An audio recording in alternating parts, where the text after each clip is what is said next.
Amis internautes, n'oubliez pas de liker, de vous abonner et de cliquer sur la note de notification pour ne rien rater. Citoyens des trottoirs enfumés et des compteurs d'eau qui poussent sur les jambes.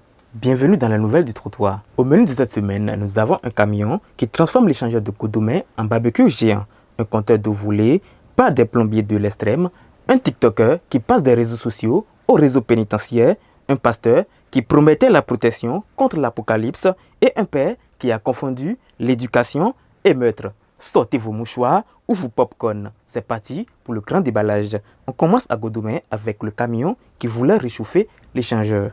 Un camion s'enflamme sous l'échangeur de Godomais. Les flammes, plus hautes que les piliers, plongent le secteur dans un nuage noir digne d'un film catastrophique. Bilan, un bouchon monstre, des riverains en PLS et zéro information sur l'origine du sinistre. Un chauffeur qui a voulu tester son barbecue embarqué. À Godomais, la circulation est déjà un enfer, alors avec les flammes, on frôle le purgatoire. On continue à Djougou avec deux motos en collision, une vie volée. 6h45 du matin, deux motos se percutent sur l'as Djougou-Parakou.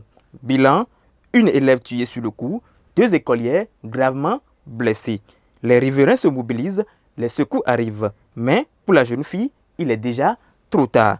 Enquête en cours, mais sur les routes béninoises, les responsabilités finissent souvent au fond d'un classement. À Djougou, aller à l'école peut coûter la vie, littéralement. Boupa, le compteur d'eau qui avait de la valeur.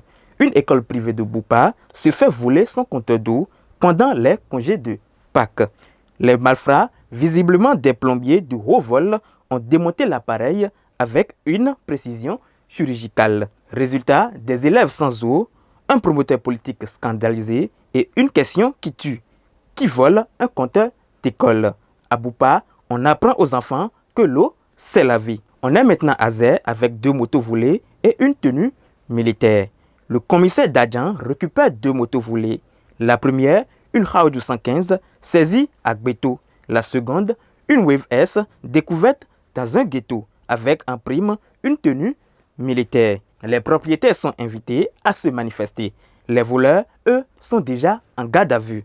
À Zé, la police fait des poches des ghettos et parfois, elle y trouve des surprises. À Boumé-Calavi, le TikToker russe prend ses quartiers.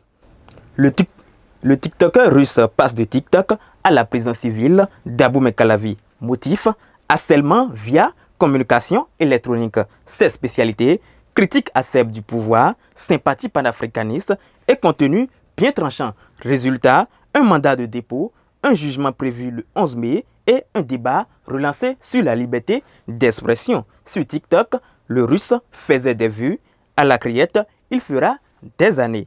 Dassa, le non-lieu annulé, le procès renaît. 3 ans après le drame de Dassa, la cour d'appel d'Abomey annule l'ordonnance de non-lieu. 6 personnes physiques et la société Baobab devront répondre d'homicide involontaire, blessure et usage de faux. La famille des victimes en deuil depuis 3 ans espère enfin une justice. À Dassa, la route a tué, la justice, elle a mis son temps, mais elle arrive. À Boumé-Calavi, un appel en pleine audience qui coûte cher. Au tribunal d'Abomey-Calavi, un homme répond à son téléphone en pleine audience. Le procureur l'entend, s'énerve et ordonne son interpellation. Bilan, téléphone confisqué, homme arrêté et une leçon de vie. En justice, on ne dérange pas le juge, sauf si on veut le rejoindre de l'autre côté de la barre. Au tribunal, l'usage du téléphone est interdit, sauf pour appeler un avocat. Jeffa Plage, torture par le feu, 5 interpellations. Une vidéo virale montre une jeune femme torturée par le feu, accusée d'infidélité par son compagnon. Le motif réel, un téléphone à 70 000 francs CFA offert par lui. Résultat, la victime suspendue au-dessus d'une flamme, filmée par ses bourreaux et une indignation planétaire. 5 suspects arrêtés, la police promet de faire la lumière. Au Bénin, l'infidélité ne se soigne plus au dialogue, mais au bûcher. À Parakou, on découvre le pasteur qui vendait la fin du monde. Un responsable du christianisme céleste à Parakou, accusé d'avoir escroqué ses fidèles à hauteur de 326 millions de francs CFA. Son argumentaire, la fin du monde imminente, contre 326 millions. Il promettait la protection. La criette n'a pas goûté au discours, mise en liberté provisoire refusée, Détention maintenue. Quand le religieux devient banquier, les fidèles finissent pauvres et le pasteur en prison. À Zivier, un père qui tue sa fille à coups de violence.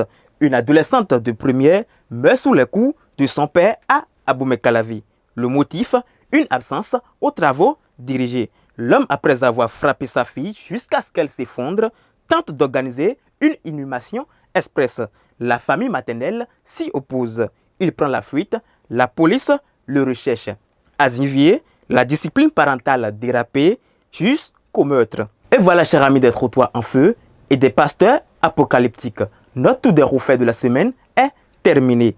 Entre accidents mortels, compteur d'eau disparu, TikToker incarcéré et père criminel, l'actualité nous rappelle que la folie des hommes n'a pas de limite. Quel fait mérite le titre du chien écrasé de la semaine? Donnez votre avis en commentaire sur BLTV.